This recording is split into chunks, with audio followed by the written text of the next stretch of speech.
US and NATO pushed a fragile Ukraine into war against Russia. As a result, Ukraine now has lost one-fifth of its territory in the war. NATO now has taken another evil objective in hand.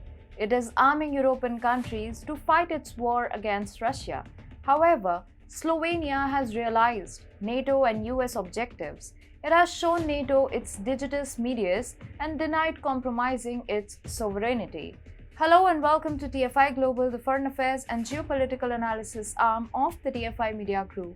I'm your host Vedika, and if you haven't subscribed to the TFI Global channel yet, hit the subscribe button and press the bell icon to receive all the latest updates. In June, NATO admitted how it aspired a war against Russia since 2014. According to Jens Stoltenberg, the Secretary General of NATO, increases in military spending and forced deployments in Eastern Europe since 2014 have been made in preparation for a confrontation with Russia, an explicit admission that, even before the takeover of Crimea, NATO had been hatching exploitation strategies to trap Russia. He had said, "The reality is also that we have been preparing for this since 2014. This is the reason why we have increased our presence in the eastern part of the alliance, why NATO allies have started to invest more in defense, and why we have increased our readiness." The United States State Department commented last week that it wants Congress to authorize funding for nations that border Ukraine and may be vulnerable to Russian aggression in the future. Secretary of State Antony Blinken said in a statement that the money will be given to 18 countries that border Ukraine. According to Associated Press, the $2.2 billion package, which needs to be approved by Congress, would give about $1 billion to Ukraine and the rest to nations like the Czech Republic, Estonia, Georgia, Greece, Kosovo, Latvia and Lithuania, Slovakia, Poland, Montenegro, North Macedonia, Romania, Moldova and Slovenia would also get money. NATO has already declared that it would put 300,000 troops at Russian borders, and the recent step to send money to 18 European countries reeks of the erstwhile heinous plot of the Cold War that gave rise to regional conflicts known as proxy wars. However, a tiny European country has taken a stern stance against NATO. Slovenia refuses to aid NATO in its wicked and monstrous ploy.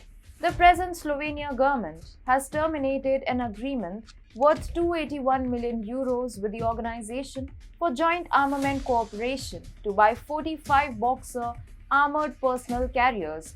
In accordance with Slovenia's obligations to NATO, the Boxers were to serve as the foundation of a medium-sized battalion battle group. The ministry has been entrusted with coming up with a different solution before the end of the year. According to Defense Minister Marjan Arek, Slovenia took a jibe at the deal to cancel it.